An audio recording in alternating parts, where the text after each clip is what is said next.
And we are live. Yes, we are live.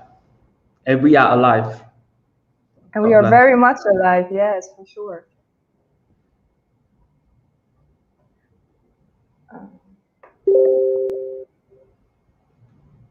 Wait, I will see anyone coming in.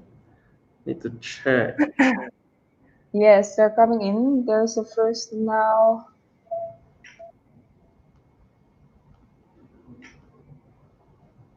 Yeah. Hello, everyone. So if you're Hello, able to, everybody. you can hear us. Can you give us a one or two? Yes, one. Saskia, I think there's some echo. Is it some echo? Or it's It's getting? a it's a little bit echo, but not that much. I Mm-hmm. think. Okay. If everybody can hear us well, because of course that's very important. If you can hear me and Sean, please press one so we know that you can hear us. Okay. So Narit, I saw you inside. Narit, you got a notification? It's a it's a little bit echo, but not. Okay, now we are 17. Okay, I think probably we'll wait another 30 seconds so that we have enough audience we can kick off for today's.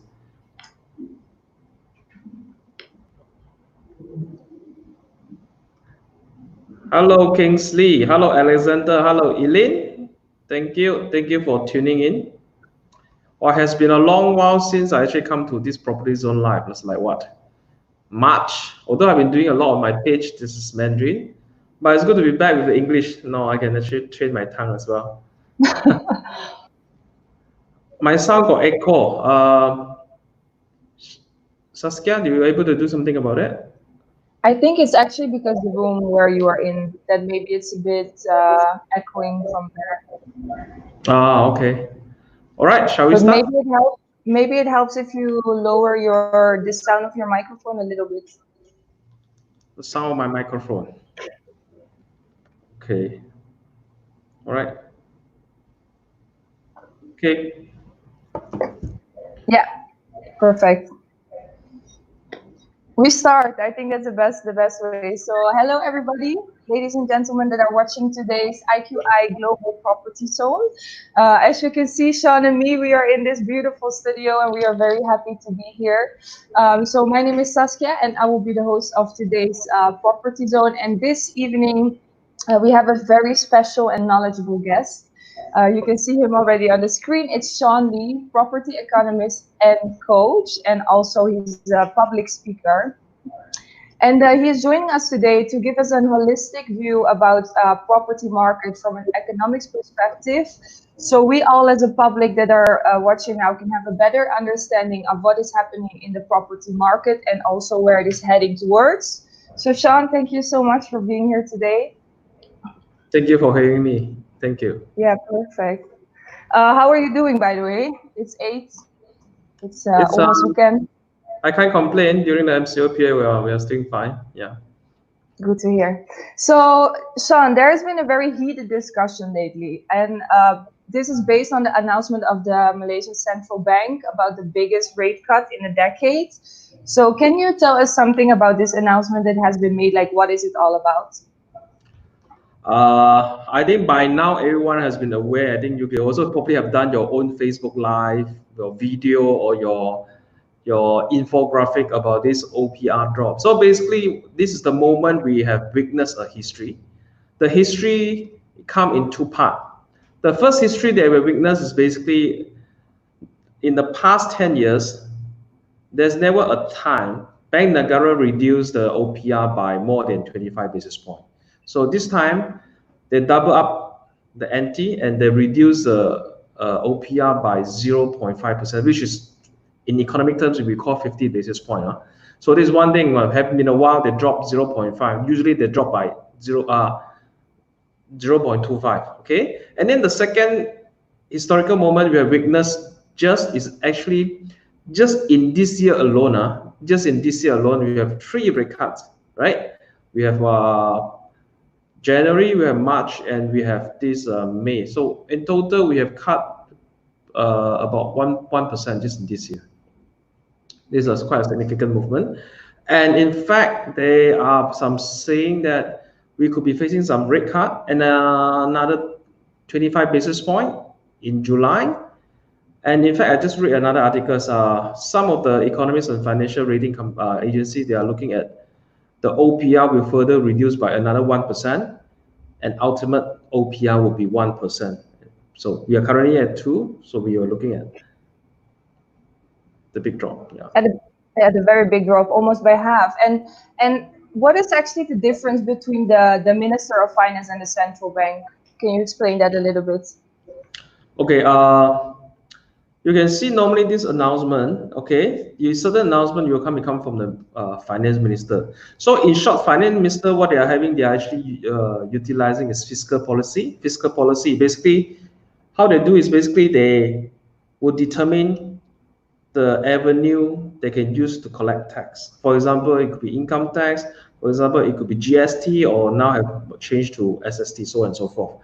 So, and also then the budget every year, they will predetermine how this revenue collected in terms of tax to be spent on different ministry. For example, it could be how much is it dedicated for health, how much is this dedicated for defense, how much is this dedicated for education, so on and so forth. Now, when it comes to Bank Negara Malaysia, which is our central bank, then it will be a little bit different. Of course, they will be adopting monetary policy. So at first, very first one is actually what they can use is actually influence the money supply, right? More in the market or less in the market. The Bank Negara actually can do this through monetary policy. And in the monetary policy, they have 3 tools. The first one basically is we call repo, repurchase agreement. So what they do is, because the original government bond is issued by the government, the finance ministry, to a lot of investors, including a lot of banks and institutional investors. So when the central bank feels that they need to pump more money into the system, to the market, what they do, they will actually repurchase this bond back. Okay, so just like anybody, when you want to buy something, you need to pay the money. So when the Bank Negara need to buy something from the institution, the banks, the secondary bonds, they need to pay money to them. So when they actually put the money into this banking system, it creates the money supply. So there's one bullet that they use. Of course, the second one is called statutory reserve ratio. Some other country call RRR, reserve ratio requirement. I mean, there's different name, but we all refer to the same thing. So now, recently, the SRR cut by 1%. Now it's at 2%. So what the confusion is, what is SRR? So to put it in a layman term is that if I'm the bank today, let's say I'm a public bank, okay? If there's a deposit coming 1 million, right? If the SRR rate is 2%, the max I can lend out is 980,000. Okay, so it means that the higher the rate, the less supply go to the market, less supply of money goes to the market. Vice versa, when they reduce the rate, what they want to do is actually put more money supply into the market. So the third one, which is the highlight for today, is basically the OPR, overnight policy rate. Yeah, this is the third they can do. Exactly. So these are the 3 measures. And then how would you say, like, how would you explain to us what the overnight policy rate is? How does this differ from any other interest rates? Okay. OPR basically is an overnight policy rate. So basically, it has everything to do with SRR. So what I mean by that is, like, remember the example I gave you when it's public bank, the max they can lend out is 980,000. But daily transaction for all the bank, there's no way they can keep track to the single and cents, right? Dollar and cents to the dot. So what happened if accidentally public bank lend out more than they should? What happened if they lend out 990,000 instead of 980,000? So he need to find extra 10,000 to put in the banking reserve system, which is with central bank. So they will borrow from each other. Public bank could be borrowed from Maybank could be borrowed from Hong Leong Bank. They just need the They excess borrow from each other. So normally they'll borrow for one night and then they will return the money the second day. So that's why, but when they lend to each other, there's an interest apply. This interest is called overnight policy rate. So they only need the fund for one night.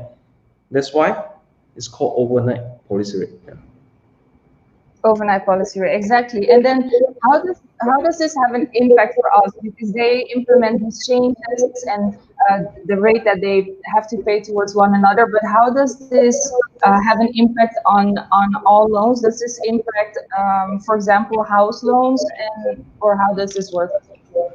Yeah, definitely it will have impacts. I mean, with this great reduction of OPR, there's a saying that, as we discussed this afternoon, you will go outside, you will see people are very happy, in a happy mood. They're probably owing a lot of debts, a lot of debts to be paid. But now they feel the breather because they only pay less in terms of the installment amount. But if you look at those who have cash rich, they put a lot of money in the fixed deposit, they won't be so happy because their fixed deposit interest income has dropped significantly. I remember last year, just 12 months ago, people still can enjoy the fixed deposit rate above 4%. But I think today you walk into any other banks, you put fixed deposit for 1 year, you'll be lucky you can get anything close to 2.9. Yes, So it's very low right now. very low. But how would actually impact? Of course, if I'm paying a car loan, my car loan is really pre-fixed and predetermined. The OPR will not have impacts on my car loan installment.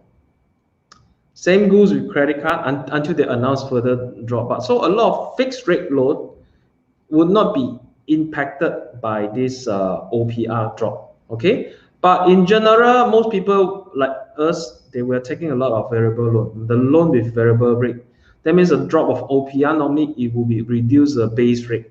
So effective rate will be reduced as well. I'll give you an example. Just more than 12 months ago, when you take a loan of 500,000, the effective rate that time is about 4.5%. You're paying a installment for 2005, and as of today, our effective rate had dropped to 3.3%. So your installment amount will be paying at 2,189. So there's a drop of quite a significant drop, close to about 400 ringgit. Yeah, slightly below 400 ringgit. Yeah, there's a pretty big drop. You will look at from percentage point of view. Yeah. Exactly. And then why do they drop the OPR? Do you also think that it will drop any more in the future?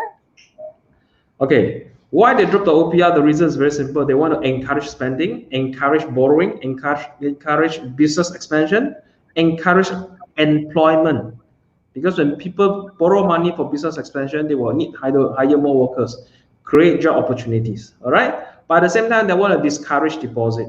Right. So when you go to the fixed deposit, and the banker told you that, oh my goodness, it's only 2.5, only 2.6. Maybe you give people a thinker. Maybe I should put my money elsewhere. So I think that's the first important thing. Whether there will be a future one, it will depend on few things. All right. Of course, the first thing we look at will be the COVID-19, the case, how the curve has been flattened. I think there's a major driver to determine whether there will be another one. But the second thing what we're looking at is also the oil prices. When the oil prices has come down so much, it also means that the inflation pressure, because basically oil has played a significant part that we consider as part of the cost from A to Z, from manufacturing, and then you transfer to a refinery or whatever, and then you transfer to the retail lot, and all these things, the oil plays a role to add into the cost. So if the oil prices has come down, normally the Bank Negara will not have the pressure, right, to raise the interest rate. In fact, last month, the result come out recently about the March one, we actually have a deflation, not inflation, but deflation of 0.2%. So it means that Bank Negara will still have ample of room in reducing the OPR in the near future. Now, the third one is actually very simple. You have to remember now we actually at a moratorium period. Okay, if you look at from our income from the bank perspective, how bank does business is they collect interest from the loan, they pay interest to the deposit, whether it's a fixed deposit, CASA we send for current account, saving account. These are the costs to the bank. All right. So and now already the bank does not have the interest income coming in. Okay, I wouldn't say zero, but I say quite a significant of interest income coming in has reduced with this moratorium.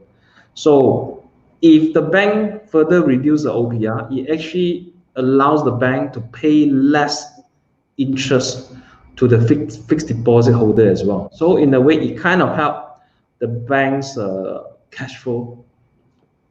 So, and the most important part is actually no country in this world, no single country in this world, they can actually adjust this monetary, adjust interest rate in this quantum, in this magnitude by themselves, because the impact is very good on their currency.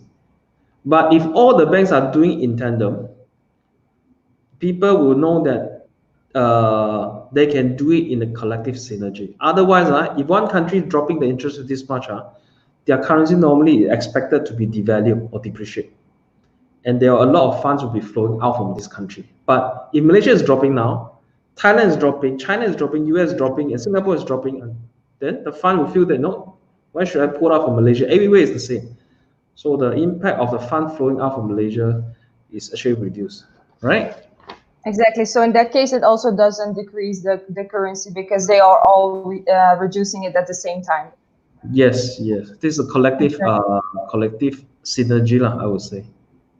Collective synergy, right? Let's see everybody that's watching. Hello, everyone that is watching the Property Zone now live. We are here with Sean Lee, and we are discussing the announcement of the drop of the overnight policy rate. And we have Sean here who's helping us to understand this announcement and this topic much better. So thank you so much, Sean, for sharing this with us.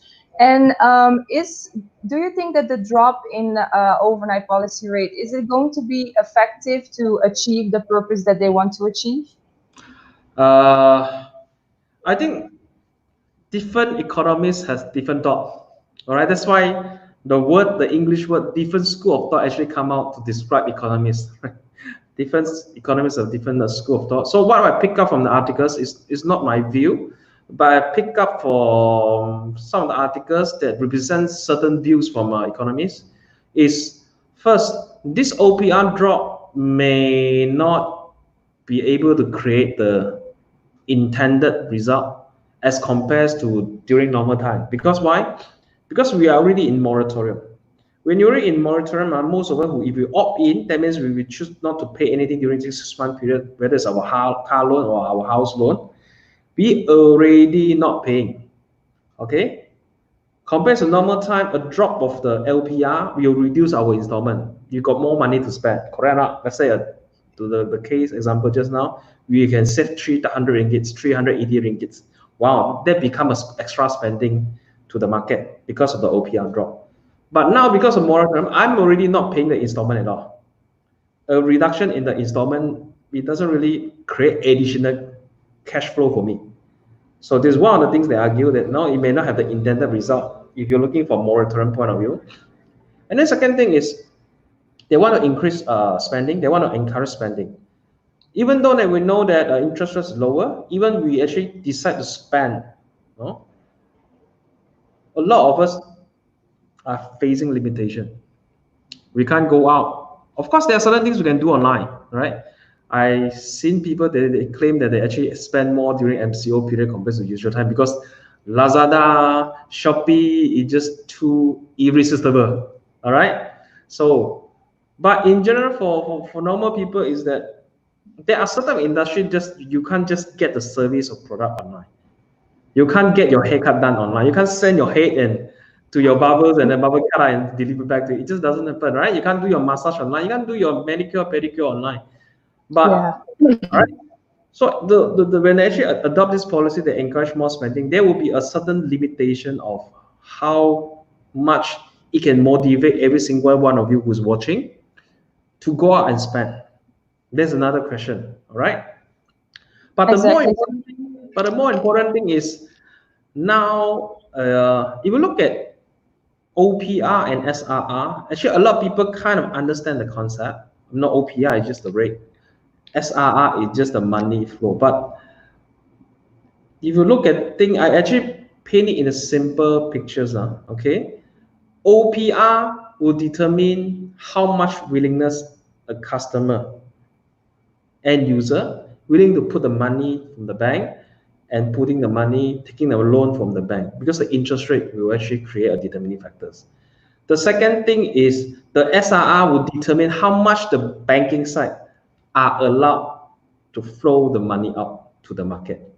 Because by requirement, they need to fulfill the ratio. They can't, even they want to lend out as much as they want to make more money, they have to fulfill that quite a requirement. So what I'm looking at in the near future is this, all right? In July, there are expectation that our SRR, our statutory, will actually reduce by another 1%. Okay, so now it's 2%. If you reduce another 1%, then it will drop to 1%, and it will release out 14.7, which is close to 15 billion ringgit. The funds liquidity flow to the market. So if you ask me, that will be probably a more significant in a certain ways to pump to inject the liquidity to the market. So SRR, there's nothing you need to watch for. And in fact, there's another technical things a lot of people may not know, okay, is that when I say that when a bank have to fulfill the reserve ratio, they have to put the money into the Bank Negara in the reserve system. But now the Bank Negara allows them to put the MGS, Malaysian government securities that they are holding, which is not money, which is not cash, but they can actually pledge this MGS into the Bank Negara as a collateral and to fulfill the reserve requirement ratio. So by in this case, that instead of giving you cash, I now can give you the Malaysian government security to fulfill the reserve requirement ratio. The cash can be lent out. So when the cash can be lent out during this period from 16 to 30th May, if you have followed the Malaysia monetary policy statement announced by Bank Negara 2 days ago, this movement, this change of law allows additional 16 billion liquidity into the market. So while we are looking of OPR by itself, but if you take a more comprehensive view, it's like a lot more in behind the liquidity to be injected in market. Yeah.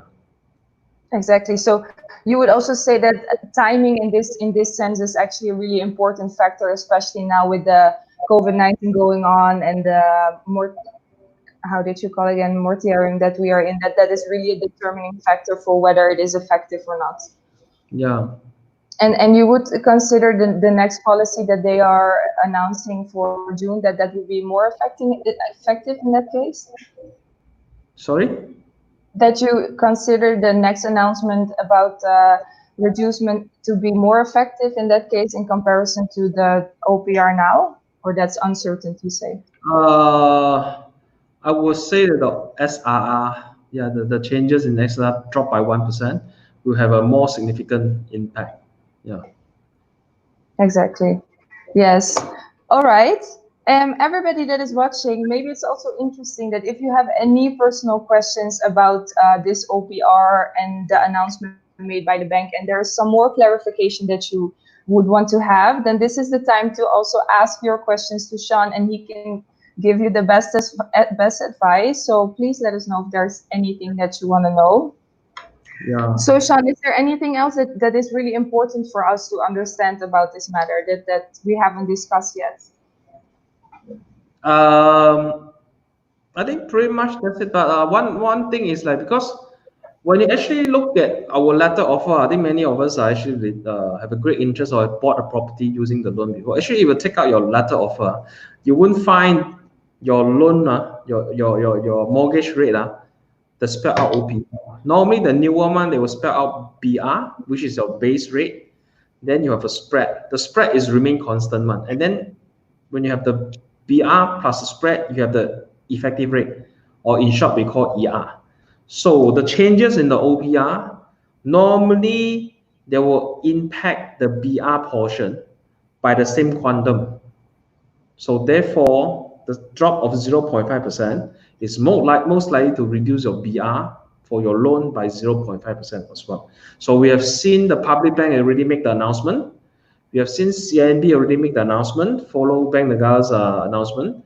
Then effective will happen is actually on the 12th of May. to see these few banks lah. 12th of May already. Our boss, what's the impact of OPR on SME?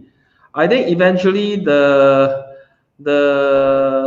SME, what they know now is basically the liquidity and also the consideration. I think one thing to determine is business is very uncertain in the near future.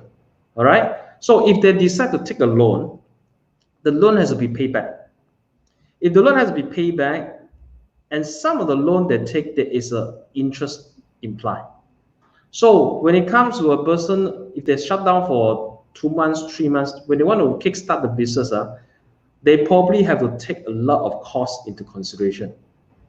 And one of the costs is if they're going to take a loan, the interest will be one of the consideration. Of course, the lower the interest, the more incentive, the more motivation for this business owner, the SME owner, to reopen their business and continue to employ their workers. Yeah. Thank you, Daniel. Very good question. Is there anyone else who would like to know something from Sean? Of course, we have a delay, so it's going to take some time before we're going to read it. It's okay. So we got nowhere to go anyway. That's true.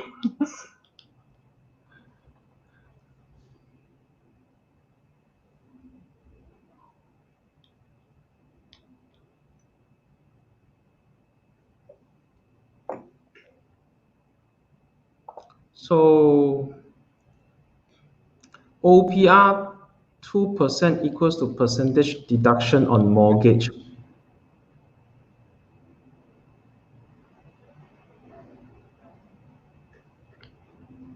I don't quite understand the question. I see Alexander question. Yeah. No. Normally, you should look at your effective rate reduced by the same quantum. So if the OPR reduced by 0.5% this round, if your loan is a flexi rate loan, so your flexi rate, your effective rate for your mortgage should be reduced by 0.5% as well. Normally is in tandem by the same quantum. Yeah. So,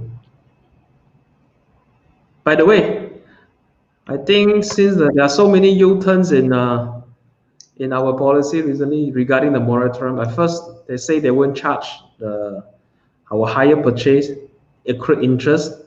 Then subsequently they say they want to charge, and then yesterday they announced again they won't charge. So one U-turn plus another U-turn becomes a roundabout. So many of us hope very much, okay, there won't be any U-turn on this OPR drop, and I don't think it will happen because there's never in the history that the revision, there's a decision to be revert based on the OPR announcement. Okay. There's another question from Daniel. He asked, do you think that the BNN is doing enough on our monetary policy? The answer, you can break down to two parts. I think up to this moment, yes. You're looking at the drop in SRR, you're looking at the drop in OPR. Yes, definitely, they have been very aggressive, and Bank Negara has been doing very preemptive in terms of providing an easing monetary policy.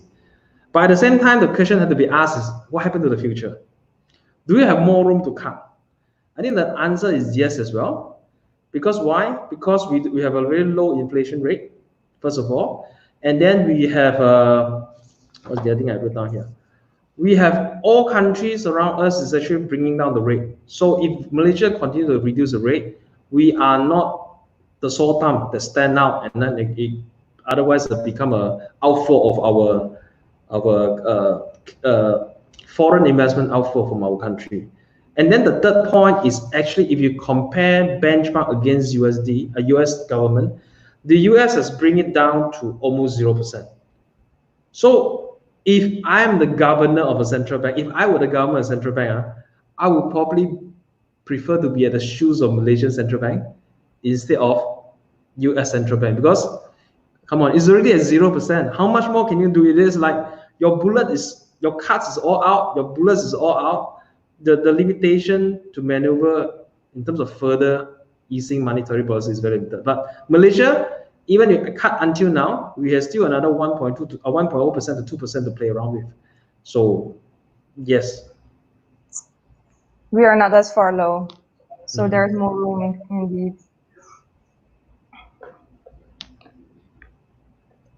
Let me see.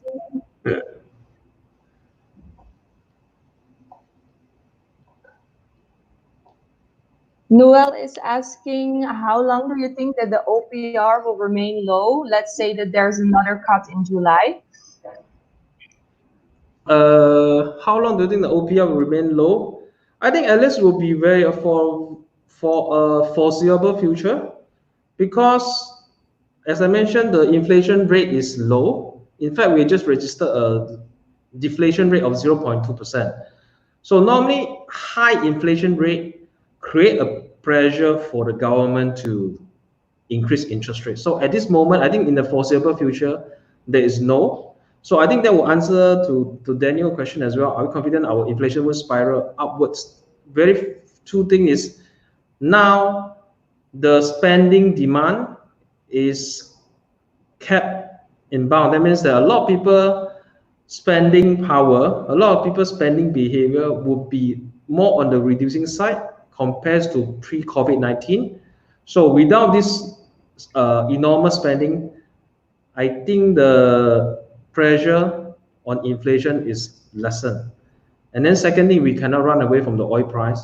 Oil basically is the cost of almost A to Z. So if you look at from the cost perspective, the core component is now energy has dropped a lot. That actually contribute part of the consumer price index, the CPR. CPR is basically the index we use to gauge the inflation. Okay, so I think in the near foreseeable future, to answer both questions, yes, the inflation should be in check because of the lower expected spending, as well as the cost wise, which is the cost of energy as well. That's why also we expected the OPR going to remain low in the foreseeable future.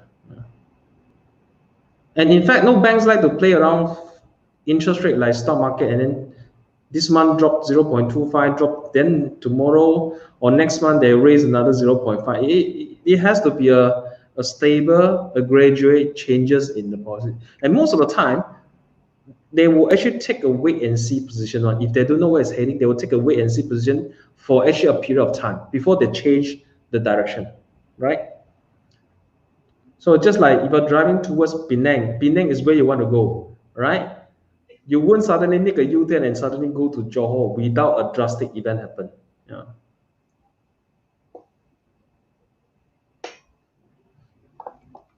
How long have we go? We have go about 30 minutes. I think that pretty much sum up for today. Any more questions coming?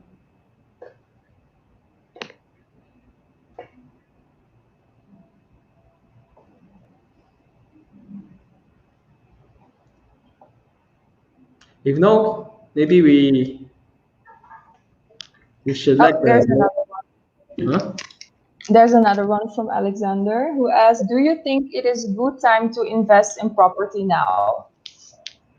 I think from a few perspective, yes, definitely, because you're basically can use the same installment to buy a more expensive house because your house loans come with a lower interest cost. That's the first good thing.